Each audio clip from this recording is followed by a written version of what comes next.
So do you have any questions, any comments before we continue with something? Yes, Joey.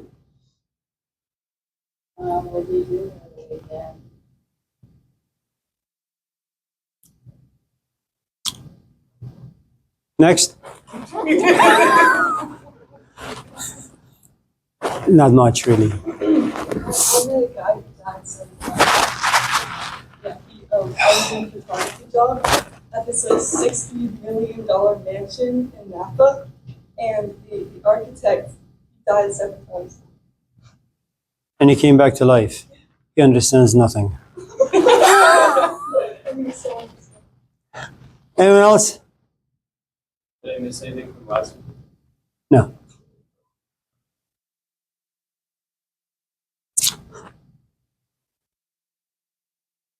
I had a student many, many years ago.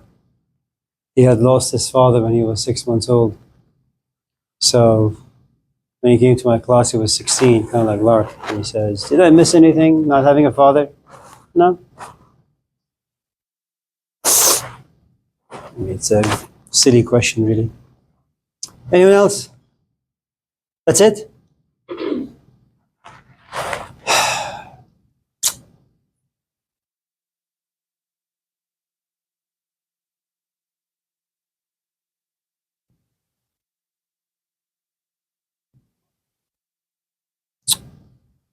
Well, we didn't finish going over the syllabus. I thought maybe we could finish that today, a little bit. And then go home. How's that sound? Kendra, you have anything before we... Moods?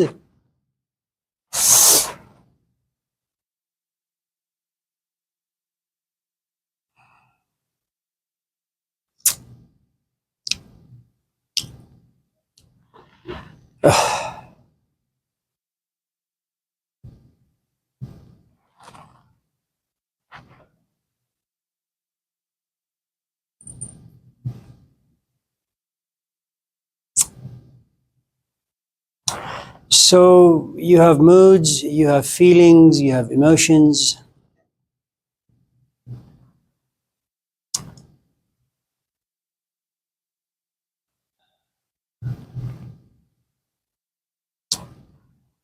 Sometimes moods can come about magically. We don't know where they come from, but all of a sudden they descend.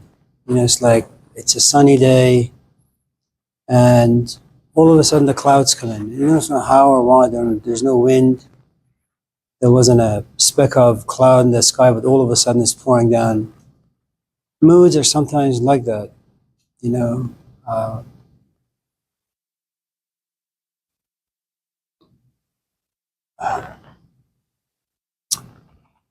Some of them are traceable in the sense that, let's say if you enjoy music and you sit behind the piano and you play with all these different keys, you come upon a key that does something to your psychology. And I'm not quite sure how that happens or why that happens. Or if you've watched that show, K-pop. You guys know K-pop? It's a Korean movie, K-pop. Didn't you guys go to school? So it's this Korean animated movie. It's really, really, really nice. K-pop, Demon Hunters or something. And the second or the third song in the movie, and it's mostly about music and souls that are being just taken by the devil. She gets to this pitch and her voice is actually really, really nice, but this particular pitch just like goes inside you, and all of a sudden you were laughing, you were having a good time with your buddies, and you get yourself in this mood and you don't know how. You become a bit more reflective. Hello. You become somewhat self-aware, but not in a positive way, where you begin to, as Socrates would say, you begin to examine your life and you don't come to a very happy or good conclusion. So some moods are traceable in the sense that when you've had enough life on you, enough experience, you say to yourself, I'm a little too happy, and I don't want to be happy because I know in happiness I forget, but in pain I remember.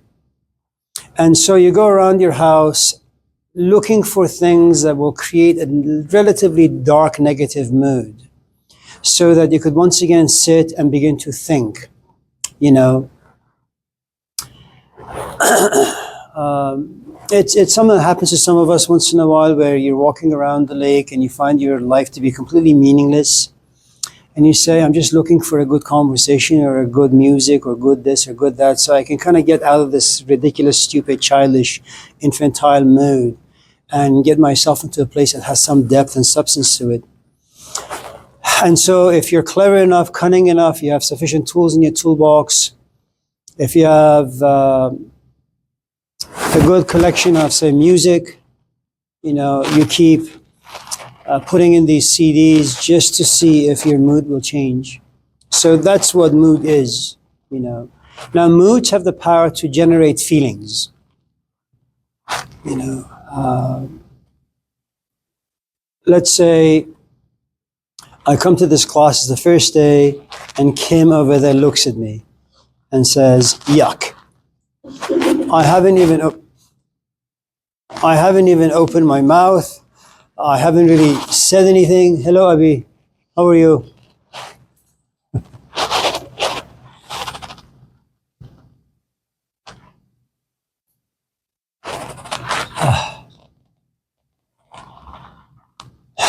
Again, I haven't even opened my mouth, said anything. She just has this like spidey sense to her, you know, that I just don't like this guy.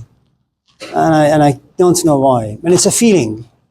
But it's an untested feeling. She doesn't know where it comes from, you know. And that particular feeling has the power to generate moods. That in the sense that every time she looks at me, she has this, she like wants to vomit, you know, on Angelina. What?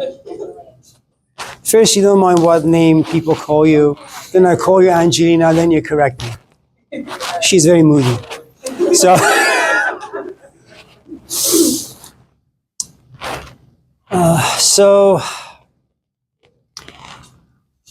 again, very much like moods, feelings you can, if you're a good detective, you can trace where they come from, why they're there.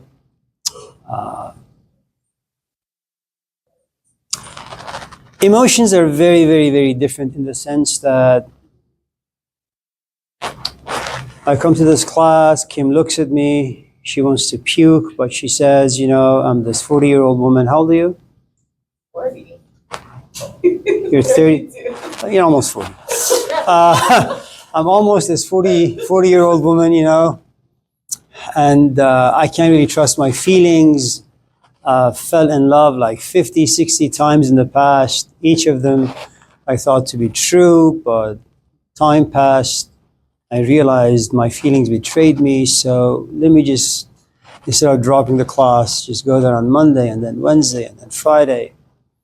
And then when the feelings are reinforced, what happens is now you have this narrative, and it's historical, that her and I have a relationship. That relationship lives in history. On Monday, she felt bad about me. On Tuesday, she felt bad about me. On Wednesday, she felt bad about me.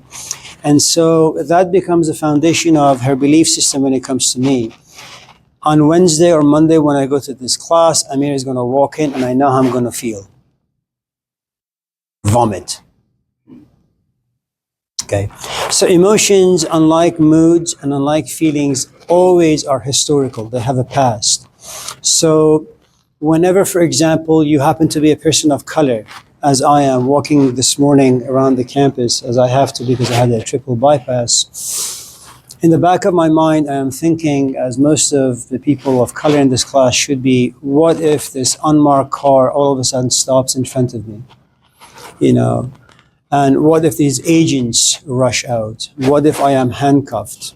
These days, it doesn't matter who you are, what your background is. And so you realize that you have this emotion, right? And it's historical. It has to do with your skin color. It has to do with all the things you have watched on TV, all the things you have read. And you can actually feel and taste, the danger, very up close and personal. Now, sometimes emotions can live inside you in a very passive way, and they can be triggered. I mean, consider, for example, Danielle over there. He's a very, very nice young man. Okay? If I use the N-word, for example, the N-word has a history to it. Okay? And he is a person of color.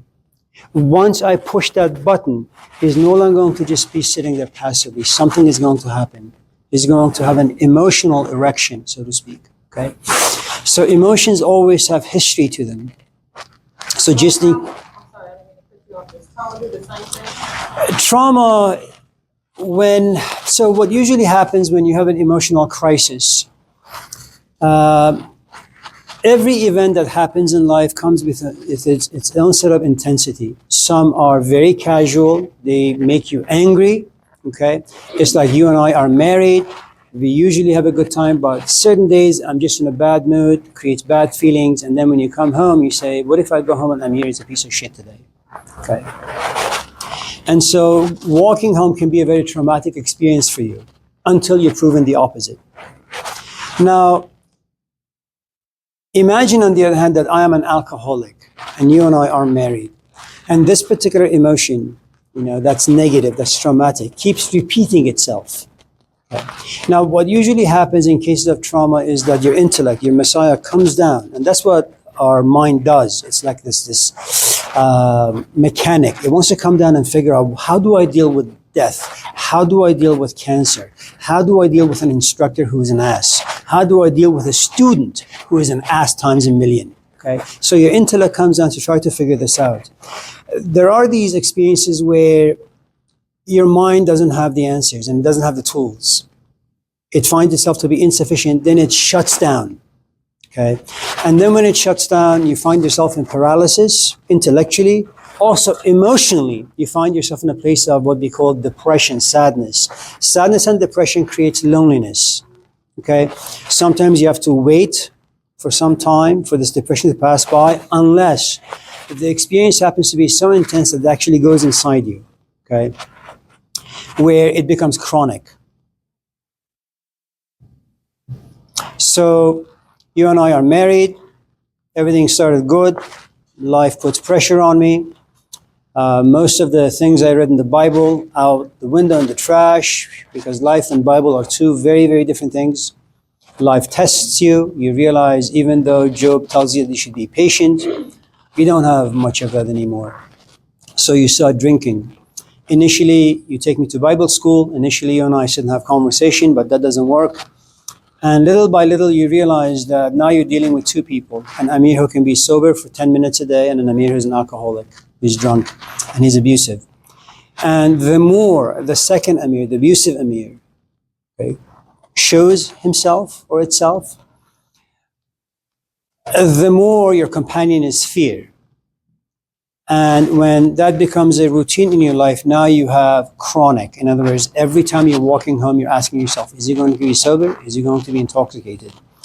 And the more abuse imposed upon you, the deeper it goes inside your soul, to the point where you don't talk about your marriage because it makes you sad, depressed, and angry, because it makes you feel powerless.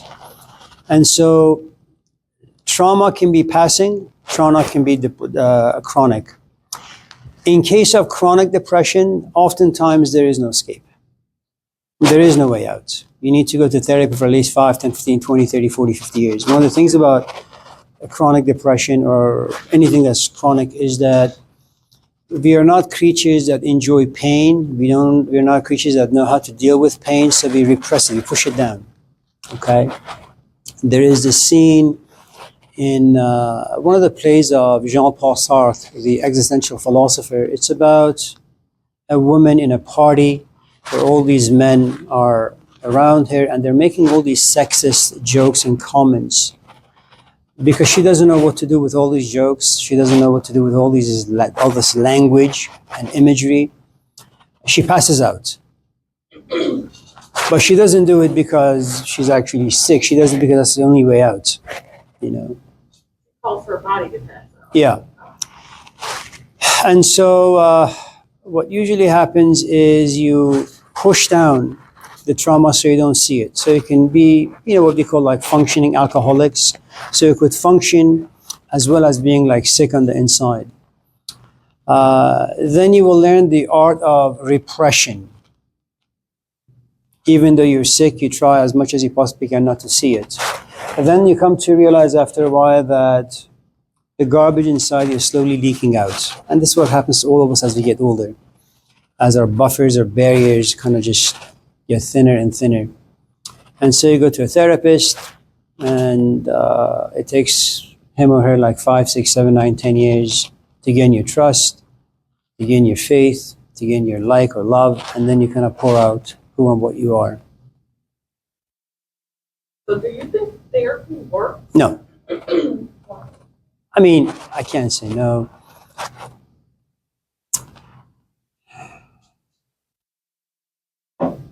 For the emotional part, just getting it out, talking. So I think there are stages that people go through. The first stage is you try to learn how to forget. And then you become relatively good at forgetting. When you forget, you don't see. When you don't see, you don't feel. When you don't feel, you don't think. Okay. And then you come to realize that despite your best attempts, once in a while things leak out. And when they leak out, your relationships all fall apart for a day or two or 3 or 4. And then there comes a point where you're no longer young, you're old, you're smelly, you're ugly. And you say, before I die, I want to go to my maker relatively clean. Whether it's your husband or your wife or yourself, whatever. And so you seek out therapy. Okay. But by the time you get to a therapist office, you have cultivated all these habits. Every time your therapist asks you a very pointed question where you have to reveal yourself, you've learned this in the past, hide. So you become mute for a while, you joke for a while, whatever the case may be, And after, I think 2, 3, 4, 5 months or weeks or hours or years, who the hell knows, because everybody works, in a different timetable. But there comes a point where something about you says, just say it. To the therapist. Well, to the therapist. You imagine you're actually saying it to the therapist, but the truth is, it's for the first time that you're actually saying it to yourself in a very clear way. You can see it. You become, to some extent, a witness to your own words that are connected to your experience. And once you hear it, then you begin to feel something you avoided for a long, long time. Now, it may be that in your therapist office you feel safe and secure, where you can kind of talk about the stuff and feel about the stuff. But once you go out, you're in public. Strangers, sharks, bullies, people you don't like. But because you're open now, the wound is open and the blood is gushing out, you're very sensitive. You want to go out there and have people understand you, pay attention to you, take care of you, but no one really gives a shit, what you're going through, who you are, what you are. And so you resent the fact that you opened up. But now that the gates have been opened a little bit and you see a little bit, there is a good amount of freedom in it. There's a good amount of condemnation and punishment as well. There comes a point where your skin has grown thick enough where you say, you know what, it's okay, I'm just going to go in there, I'm just going to open up. I don't care how I feel, I just want to feel the stuff. And then once you begin to feel, you want to understand. But you're now at a different stage where you don't want to be like an emotional junkie, you really want to understand. To understand something, you have to detach yourself from your history. You have to detach yourself, kind of like the story of Malcolm X. Initially he's a bum, he serves some time, he becomes a Muslim, he becomes a mouthpiece for Elijah Muhammad. But there was something rather peculiar or interesting about Malcolm, which was he wasn't so much about power, he wasn't so much about getting attention. He was a genuine seeker after truth. He really wanted to understand. So at a certain point, he says, you know what, I'm just going to go to Saudi Arabia. Now, prior to this time, he says, my house is only open to black folks. Once he goes to Saudi Arabia, once he sees that white, black, blue, brown all sit together, eat together, pray together, he comes back and says, my door is open to everyone. So you need to be able to process all these different feelings and emotions that you have. and you have to be able to process your past, which means that you can't have your intellect be contaminated by emotions. And that's really, really, really, really tough. And if you have been in relationships, you know how that works. Your husband comes home and looks at you and says something nasty to you, and we're human, so we're bound to react. But because you're a mature adult, you see, I've been here plenty of times, I'm not going to react. You have to become passive. You become passive to your own reactions as a human being, and you become active as an intellectual animal. Okay? So this part of you that has a rich 20-year past, it needs to be passive. It can't guide you, force you, manipulate you, coerce you, con you in any way. The intellect comes up, looks at this, and remember, there has to be a space where you see yourself and you see what this other person has done and all the emotions that want to come out of you, and you process it. That takes another like 10, 15, 20 years, and then you understand. Then the next stage is applying the things you understand. It's like, you read a book about how shitty a father you've been. It takes you 20 years to kind of understand, how awful a human being you've been to your kids for the past 10 years. Now you want to put the information to application. And it's really, really, really tough because you have to overcome 20 years of habits. So first you forget, then you remember. In remembering you feel, and then you think and you process. You have to internalize a good amount, and then you act. Change habits, create new habits, all those things. When you break that down, it gave me a revelation of why addicts don't necessarily quit right away. Because they have to go through that whole stage, detachment, Yeah, emotionalize it, yeah, process it, and then apply yeah. what they learned from this addiction. So that's it.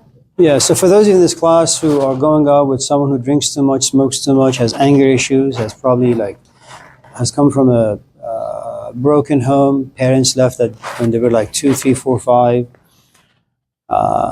Unless you have a great amount of patience, hang out with them. Waste your life for another 10 years. If on the other hand, you've wised up a little bit and you don't really much care about these pathetic emotions we call guilt and shame and remorse, just walk away, focus on school, save some money. And when you have become a bit more mature, cooked, seasoned, then you can go out and start dating people whose engine don't fall apart every 10 minutes. Are negative user relations beneficial? So imagine that my habit is to create stories. I know you're 16, so this may be inappropriate, but it's just an analogy, so forgive me. Imagine that you and I are in a relationship, but I found you to be too young, too immature, so I walked away. But you're fully in love, but I'm not. And so you're left brokenhearted. And in your sadness, you sit, of course, you go through bouts of depression and loneliness and all those things, but once in a while you grab a pen, you open your journal and you write poetry. And you actually enjoy the fact that you're so creative. And time passes, like 2, 3, 4, 5 weeks or hours or minutes. You go back to your writing and you say, man, Lark, did you really write this? This is beautiful. And then you trace it back. You say, how did this come about? You say, well, I went out with this jerk called Amir. He betrayed me because of A, B, C, D. I felt abandoned, depressed, lonely. And that caused me to sit and write. That's how you express yourself emotionally. And then you say, when I'm happy, I don't write like this. And then you say, you know what? Maybe I should look for things that make me sad. عشق در دریای غم غمناک نیست. If you know how to swim in the ocean of sorrow, then sorrow is not really sorrow, is it? It becomes an ocean where you can practice your swimming. So, So once you realize that there are certain negative moods, there are certain negative feelings, there are certain negative emotions that can actually benefit you in your creativity oozing out, then what you will do is you will choose friends who can bring out sorrow about you. You will choose music that will bring out sorrow about you. You will read literature that brings out sorrow about you. And then you will go to your room, as I did when I was your age. I painted my room black. Then your parents will walk into your room and say, what the hell is this? What's wrong with you? Why do you wear black? Why do you talk black? Why are your eyeliners black? Why is everything about you black? Now, parents have a different set of concerns. You know, what your parents don't really understand is that you choose the color black because it puts you in a certain mood. And it doesn't work all the time. It's like alarm clocks. You know, maybe 80 or 75% of the times this mood is created.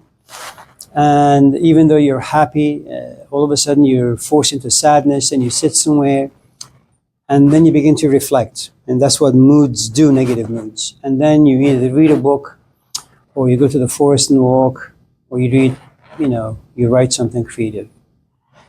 And then like Abe or Kendra, you go to school and you study philosophy and religious studies and humanities, and you only choose literature that are sad, dark, gloomy, bleak, because they make you think. And then, of course, you have friends. Your friends will tell you, Lark, you keep like pooping on our party. Is there a reason as to why?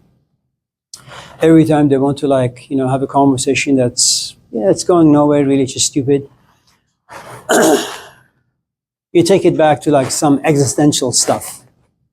And your friends look at you and say, what is wrong with you? So, yeah, if you know how to use moods. But so making poetry, much romanticizing your negative emotions, that doesn't cause more positive emotion. Like it just means like you're like dwelling and kind of making your negative emotions into a good thing, and I'm saying worse. Well, let me give you some examples. You know who Jesus Christ is? Are you sure? So, if you read the four Gospels, Jesus didn't really find human life very exciting, filled with happiness. It's mostly sorrowful.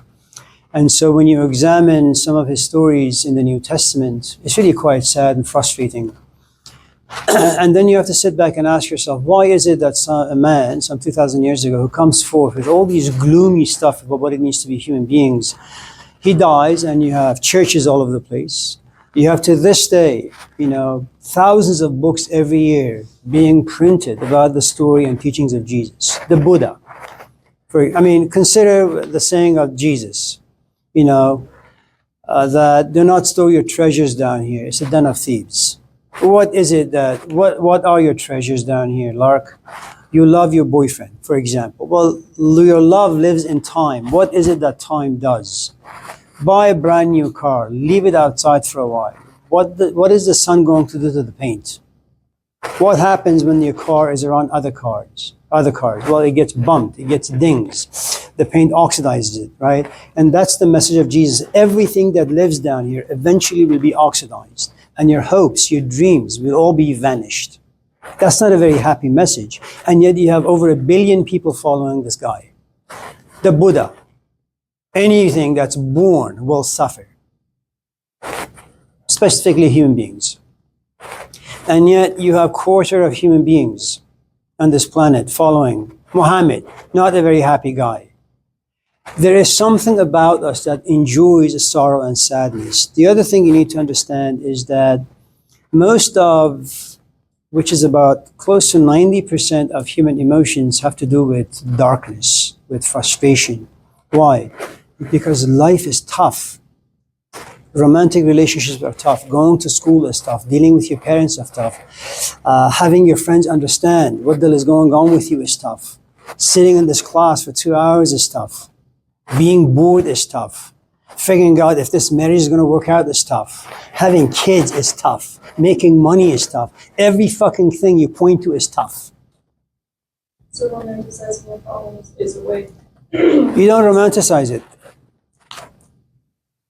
Pessimists are pessimists because they have more information than optimists.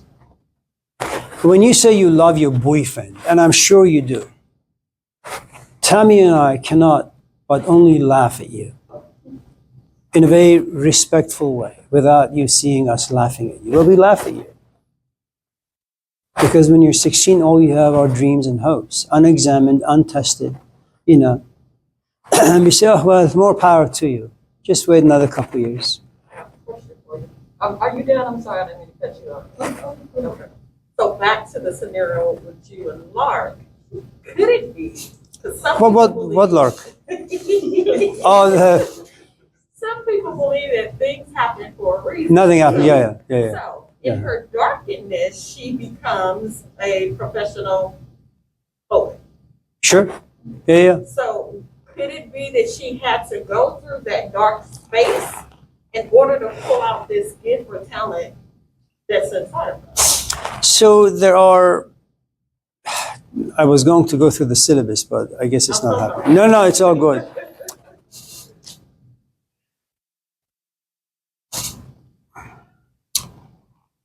A couple of things.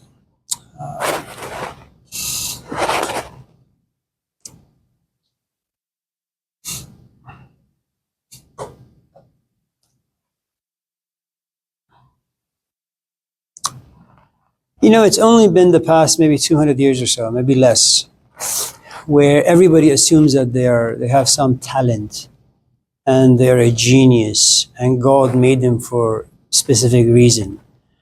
Prior to that time, most people just believe that they're trash. The best thing they can do is survive, go to work 9 to 5, come home, feed their belly, feed their family, and then die. And if there's a God out there, maybe, you know, they can stand before God and say, listen, I did the best I could. You want to send me to hell? Fine. If you don't, that's okay too. It's up to you. You know, it's only now where every person assumes that their ideas mean anything, their assumptions are actually good and noble, their emotions have this sense of justice and righteousness to it. So this stuff that people have potential is a relatively new concept. That's number one. Number two, now, you and I suffer from one of the 7 deadly sins, which is, it's very organic to us, which is called sloth.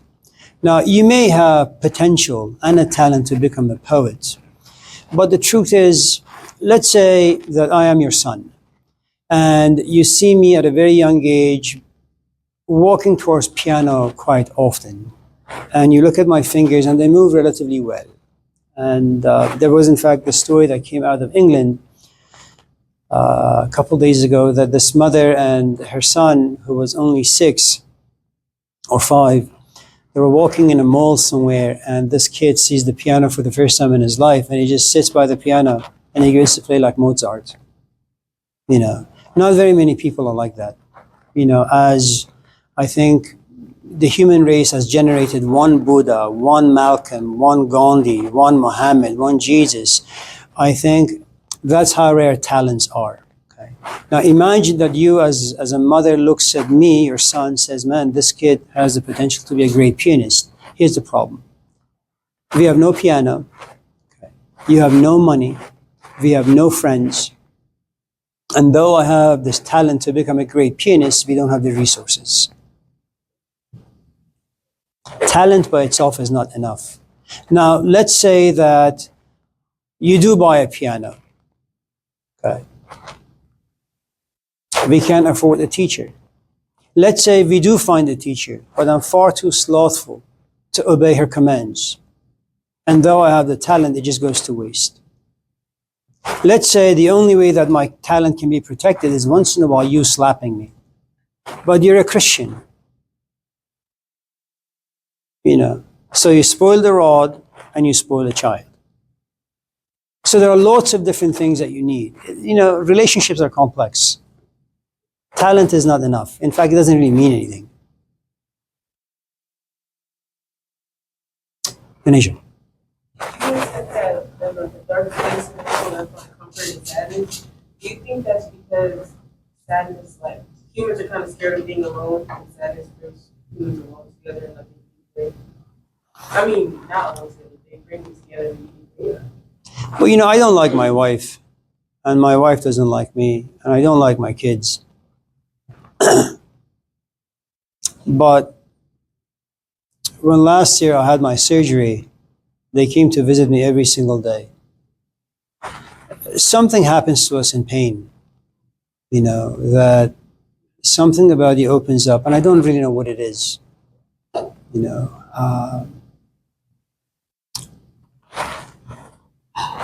Once in a while you turn on the TV or YouTube and you watch these ICE agents, just demolishing these poor people. And there is this rage inside you. I don't even know the guy who's being cuffed. I don't even care for his life. And yet the brutality, the violence, the injustice, they do something to you, And you say, man, if I was Spider-Man, if I was Superman, if I was like Invisible Man, I would like do all sorts of different things, but I have no power, And then there I sit, First, what pain does, it makes you social. But if you don't really have any tools to do anything with the pain that lives inside you, it kind of pushes you into seclusion. You become a recluse. Pain, which was supposed to inspire you, all of a sudden disables you. But yeah, does it have a social component? Absolutely. Yeah. I mean, let's say you miss a lot of classes, you don't do any work, and end of the semester comes, you walk into my office with like 50 bags of coffee from Costco. And you give me the bags, you sit in my office, and then you just cry and cry and cry. And it's all fake tears, of course. But you cry nevertheless. And because you're an artist, you major in drama, you know how to rise certain emotions about me, I fall. And I say, oh, Daneja, please don't worry. What grade do you need? Amir, I need like 5 A's. Well, I can only give you 1. Okay, 1 is good. I say, okay.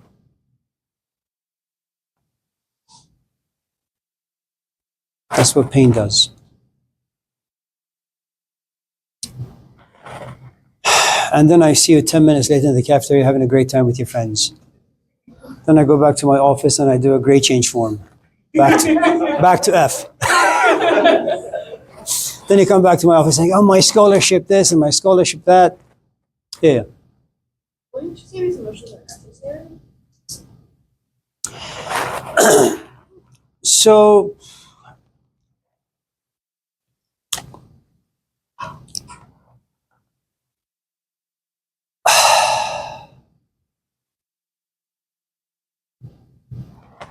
first and foremost, we are emotional animals. Your reflective abilities, there is thinking and then there is reflection. Thinking is about just in case there are some negative feelings coming your way or positive feelings which you want repeated. Your thinking comes forth as a reactionary element. Okay? If there is pain every time I come to class, how should I think about this? Maybe I should meditate. Maybe I should keep looking at the clock. These are reactions to circumstances over which you have no power. Some thinking has to do with, okay, I went to class, it was really a good time. I wonder if I can go see him after his class in his office. Okay. Again, reaction to pleasure. Reflection is you have an experience, it makes you feel negative or positive, you internalize it. So the point I'm trying to make is thinking and reflecting. They are the byproduct of whatever it is that you feel. You don't think and then feel, you feel and then think. So yeah.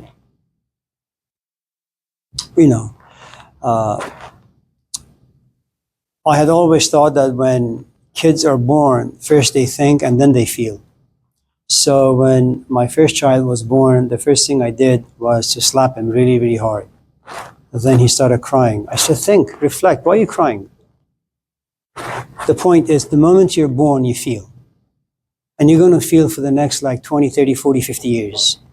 Then when life beats you up, then you begin to reflect a little. Anyone else? Yes, Colin? Yeah. Back to the Aren't you guys embarrassed? A 16-year-old who has a bucket of questions and you guys are just empty buckets. Okay, so Aman, I have to go to Home Depot.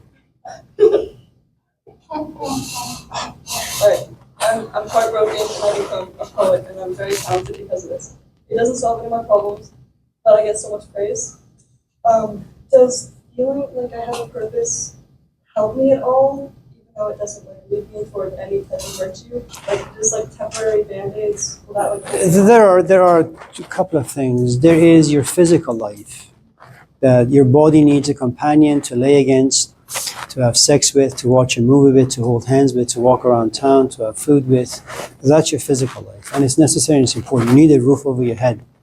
If you come to my office and you say, Amir, I love philosophy and I want to do philosophy, the first thing I'm going to ask is, how are your parents? Do you have money? How many units you're carrying? Because if your physical life is all over the place, your mental space at a certain point is going to be occupied with just the physical needs of life. Okay? It doesn't matter how talented you are. I mean, you're not Socrates. Socrates had no money. He had a wife for whom he didn't care. He had kids. He didn't care for them. He didn't even care for life. He's like Malcolm X. They want to shoot me? Fuck it. I'd rather die than be around stupid people. Right? So there is a physical life. Now, there are two kinds of artists. There you have an artist that basically moves through inspiration, and there's a professional artist that can inspire him or herself at will. Okay. Now, there's always going to be a conflict. I'll give you an example. Khalil Gibran is a Lebanese poet. He's from Morocco, right? Now, yeah. He's a Lebanese poet. Now, not from Morocco. Now, I don't know if you heard of this man, but if you haven't, you should read his work. He has 50, 60 books out there, and his poetry it's really just amazing. It really, really, really is. He's like a Jesus Christ of poets. He died because of excessive drinking. Now, you can sit back and ask yourself, how is that possible? You know, that someone who has such profound insights about life, about human beings, about human soul, about human creativity, why would someone like that drink himself to death? Well, because at a certain point, your emotional and intellectual life, sitting somewhere and writing poetry, because what poetry really is you see something, whether you see something about yourself or the human condition or the political life, it doesn't really matter, but it's exhausting and it pains you. And sometimes it's filled with joy. But to put that in language is an exhaustive task. You know, it's like you have this awful relationship with your father or with your mother. And for the past like 10, 15 years, you've tried to put this emotion into language, but it just fails you. And at a certain point, you say, you know what, I'm just so tired. That's what therapy is, really. You know, it takes you like 10 years to be able to put your emotions into a language that's articulate, that's clear, that's reflective, that's pure and clean. And so once you write your poem, okay, and you read it to yourself, you read it to other people, and other people are also inspired, your intellectual and emotional bodies, they should shut down because they need to sleep, they need to rest. They need to rejuvenate themselves. And then you come back down and you just become a human being.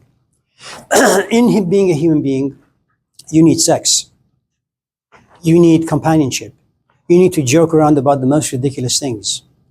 Karl Marx, one of perhaps the best political poets ever life created. Most of his life was filled with pain and suffering. Assalamu alaikum. Okay? That even when his daughter, who was only, I think, either 2 years old or 6 months old, when she passed, and even when his wife, Jenny, asked, you know, won't you go out there, get a job, find some money, let's buy a coffin. He says, I don't really care, I'm writing, don't bother me. He did most of, or best of his writings when he was poor. Then at a certain point, Engels, his faithful companion, he got some money from his parents, and he supported Marx. For the first time, Marx was able to eat New York steak and some wine and go to Disneyland. He didn't write a single line. We don't remember Marx because of the moments where his life was filled with pleasure and comfort, or when he was in pain.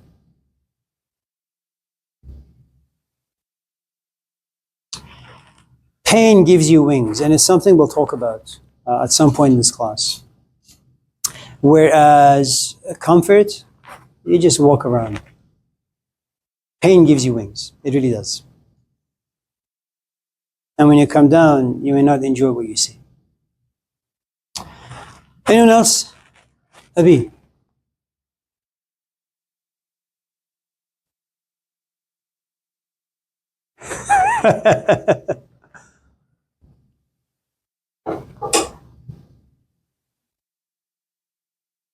Abi?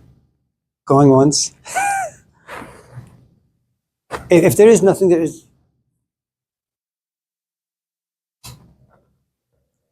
Here's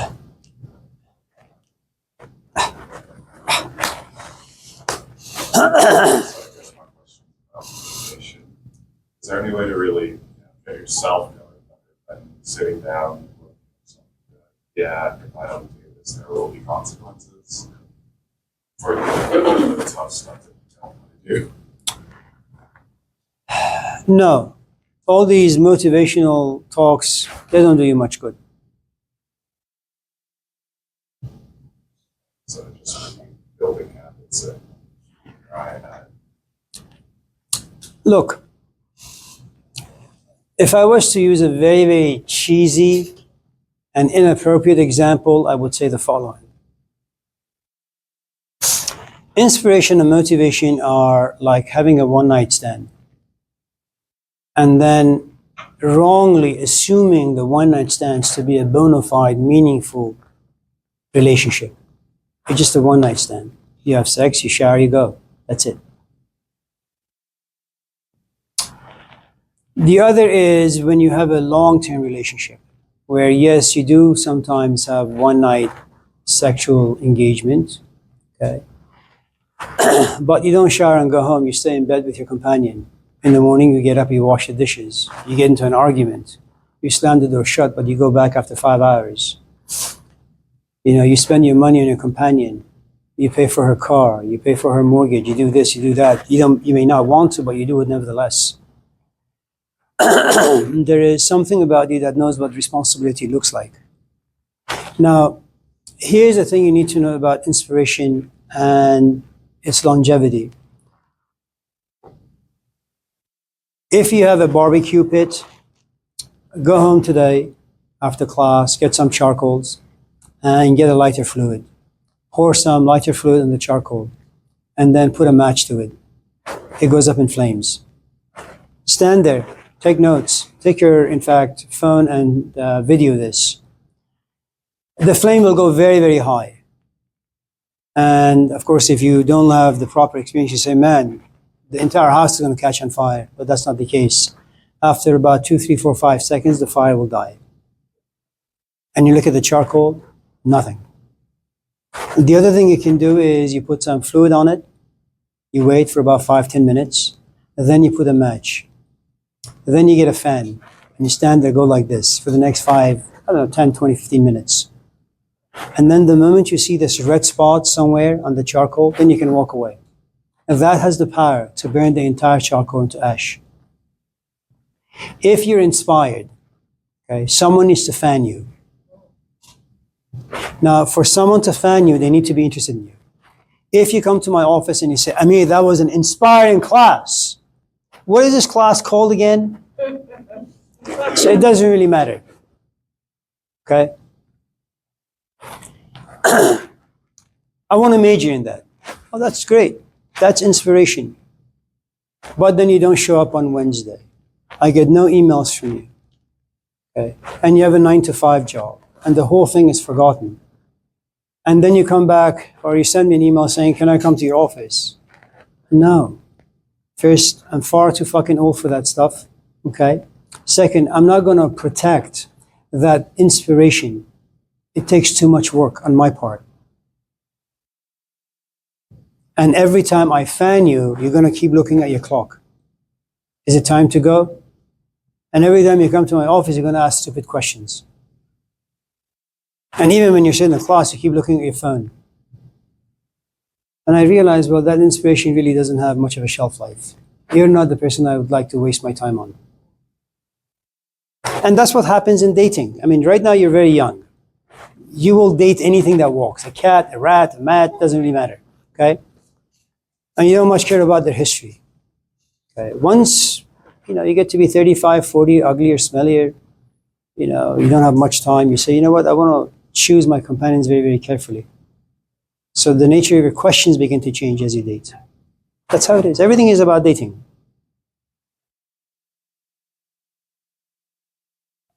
So yeah, motivation doesn't do anything. You don't think alcoholics are once in a while inspired to quit? Of course they are. How long does it last? Not very long. Anyone else? Aman. Good job, Abi.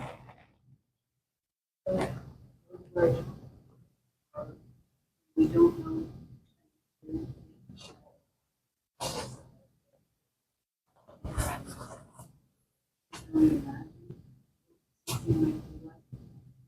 Is there a way to learn?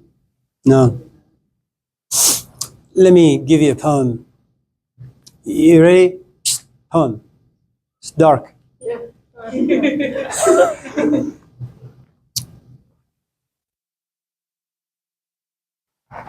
پدری با پسری گفت به قهر که تو آدم نشوی جان پدر. حیف از این عمر که ای بی سر و پا در پی تربیتت کردم سر. دل فرزند از این حرف شکست، بی خبر از پدرش رفت سفر. رنج بسیار کشید و پس از آن زندگی گشت به کامش چو شکر. عاقبت شوکت و والایی یافت، حاکم شهر شد و صاحب زر. چند روزی بگذشت و پس از آن پدرش امر فرمود به احضار پدر. پدرش آمد از راه دراز، نظر افکند و بشناخت پسر. پسر از غایت کبر و نظری گفتید که آدم نشوی، تو کنون حشمت و جاه هم بنگر. پیر خندید و سرش داد تکان، گفت این نکته برون شد از در. من نگفتم که تو حاکم نشوی، گفتم آدم نشوی جان پدر. Did you guys get that? You uneducated people? So,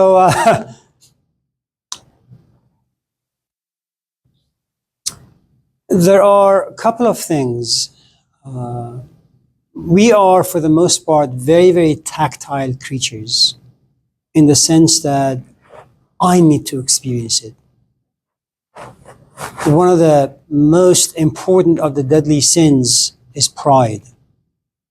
I mean, consider for a moment when you're a mother of two, when your child was born. So you're 9 months pregnant, like 4th month into your pregnancy, you begin to throw up, if not sooner. Every day that's your most faithful companion, just vomit. You can't sleep, you're always frustrated, irritated, exhausted. Then you go through this like 20-hour, breathing in, breathing out, pushing, pulling, pushing, pulling, and then this thing comes out. I think it's a child or something.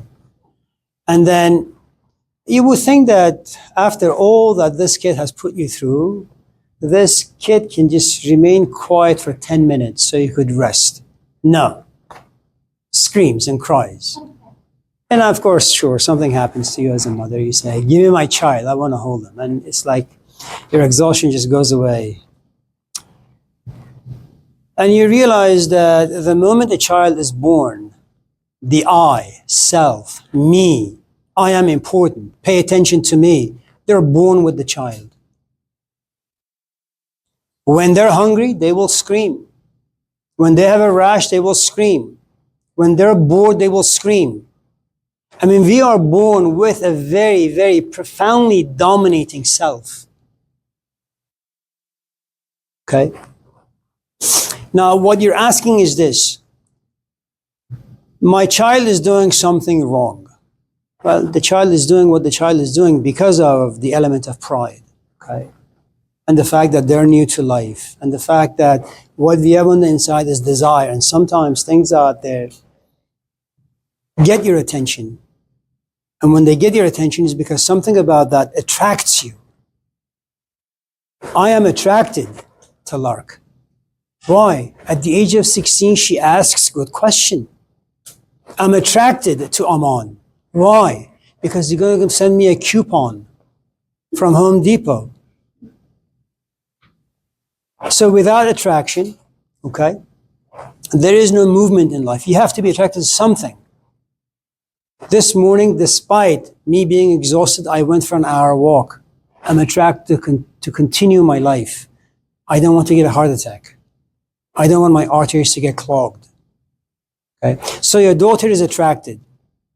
And this attraction means there's a self involved. Now, what you're asking is you want your daughter to pause the self, to dismiss the attraction, to dismiss whatever it is out there that has created this appetizing thing for her, and to listen to you. Take this leap of faith. My mom knows best. Who does that? Nobody. As parents, the only thing you can do is sit back and suffer because your children are a mess. And they're going to be a mess for a long time.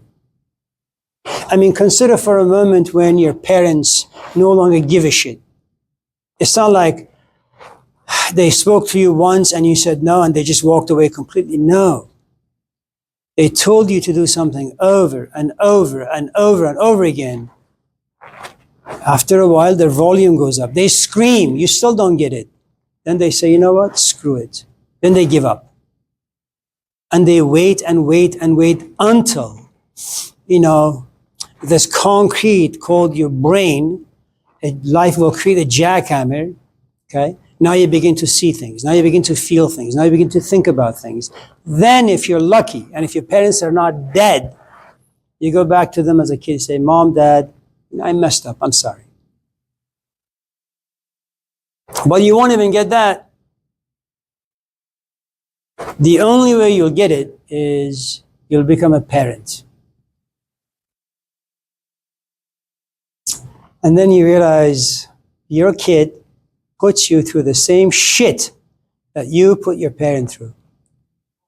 And then you pick up the phone. But you're far too embarrassed and ashamed to tell your mom, Mom, remember all these awful things I said or I did? How disappointed I made you? You don't say any of those things. You say, Mom, you know what? I'm going to Costco. I'm going to get you some toilet paper.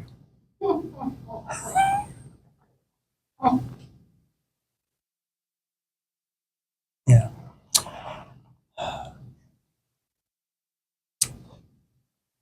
Kids will eventually fail you. They'll fail you academically. If they don't fail you academically, they'll fail you in their romantic relationships, in some of the choices in life. I mean, that's just the way things are. Unlike other animals who come ready-made for life, we're not like that. It takes a baby elephant about an hour or so. A bird, a chick bird, I don't know, a week or so. A lion cub, another couple of days. Human beings, look at this. You have to go to, having parents, your parents tell you we don't get it. Then you go to school, you read the books, you watch YouTube. Doesn't really matter. You get married. Then when you're like 95, you say, yes, now I get it. But by default, by the age of 95, you can't walk, you can't talk, you can't remember anything. And you take all your wisdom into the grave. Yeah. The only thing I can tell you is saturate them with exposure to things that you think are valuable. If you know that your kid enjoys TV a lot, I don't know, History Channel maybe, National Geographics. Yeah. You gotta manipulate, coerce, exploit them in some shape or form. Yeah. Anyone else? Nathan? Tien? Manaf? Colin? Lark? Should we strive for a happy world or a happy mindset, or like a world that's miserable? Yes. Or like creativity and technological advancement. Because why does any of that matter if you're miserable? Wouldn't it be better if everyone was just happy? First of all, look.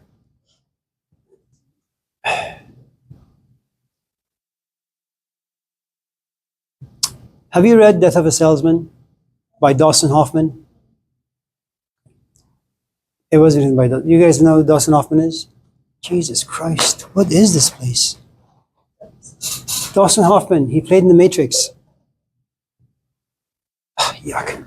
So listen, so Death of a Salesman, there is this kid, his name is Chuck. Chuck loves his father. He loves his father. They have a great time, so much so that when he goes on business trips, it's Chucky or Teddy or something, goes with him. Then Chuck says, I'm just going to go to the lobby and grab some chips, you know. So he leaves the room. And all of a sudden, when he's in the lobby, he comes to realize he forgot his wallet. He goes back up and he sees his father with a woman. Not his mom, a different woman. From that point on, they have a miserable relationship. Why do you have a miserable relationship? Because you see something, because you feel something, because you know something. I'm not talking about people who are temperamentally gloomy. Jesus is temperamentally gloomy. Moses learns how to be gloomy. Moses is very happy, very happy. He loves his father. He loves his mother. He loves being a pharaoh. He loves ultimately becoming a pharaoh. Okay? Then he witnesses something. He gets to know something. What he gets to know makes him feel bad. That makes him miserable. He didn't feel miserable about the slaves. Only when he comes to realize his bloodline goes back to the Hebrews, now he's miserable. Jesus, on the other hand, nothing bad happens to him. Nothing bad happens to him. He just feels like dislocated. You know, he doesn't know where he is, why he is. At the age of 12, like 2,000 years ago, where nobody leaves their parents, nobody leaves their community. He just leaves. Where does he go? To the desert somewhere. Why? He's crazy. I mean, he's got some screws loose. He's trying to find something that the Jewish tradition can't give, his parents can't give, his community can't give. This is a guy who is temperamentally in a no man's land. So when he comes back, he gives all these like gloomy philosophies of life. You can't be miserable if you're stupid. You can't be miserable if you don't pay attention. Misery is reserved for only reflective, insightful, mindful, aware people. Why is it that Tammy finds no hope in your relationship with Joey? She sees something, man. She's like 50 years older than you are. 40. 30.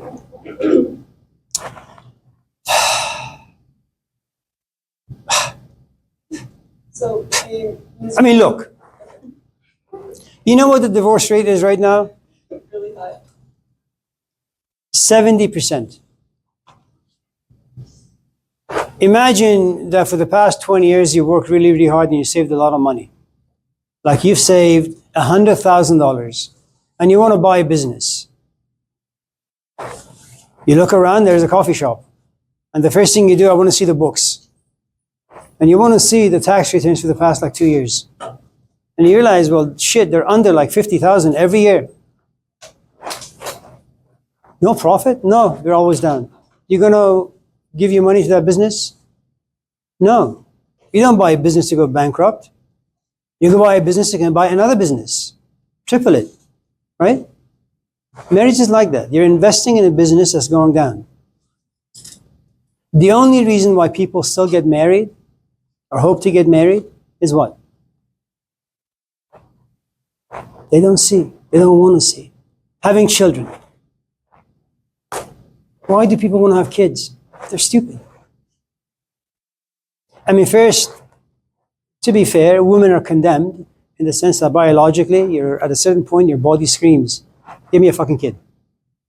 I mean, you can hate kids all you want. At a certain point, your body says, I want a child. Okay? And then there is this instinctual aspect to us, which is, and you may not be aware of it, man, I'm getting old. Do I want to like die alone? No. Let me find a companion. And let me have this person go inside me. I want to get pregnant. We are social animals. I mean, we are condemned in so many different ways. And they help you not see. And in not seeing, you go forward with whatever it is that you want to do, despite seeing the mess around you. I mean, your life hasn't been all that great. Psst, yuck. Haven't we? Alex? Adrian? Joey? Give me one. Emily? Sarah? Jasmine? Yasmin? Yasamin?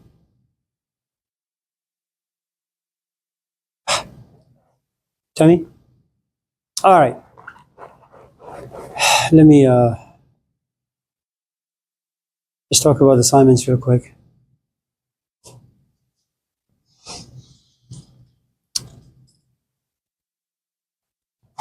So you have questions that are due every Monday and Wednesday after class. Holidays don't count, so I'll just delete them. You don't have to turn anything in.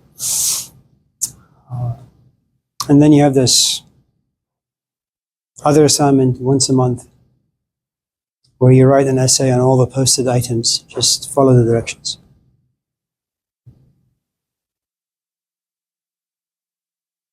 That's all. Cannabis, yeah.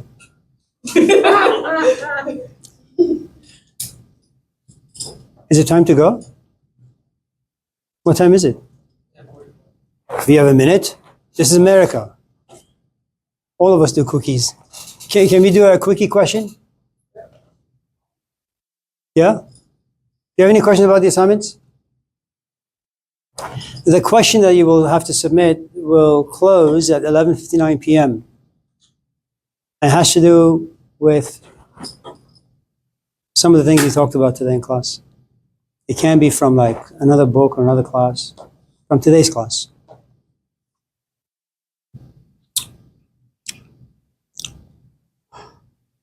I really don't believe in assignments or grades, but you know, when in Rome, do as Romans do. Any other questions or comments? Okay. It's good to see some of you. Others,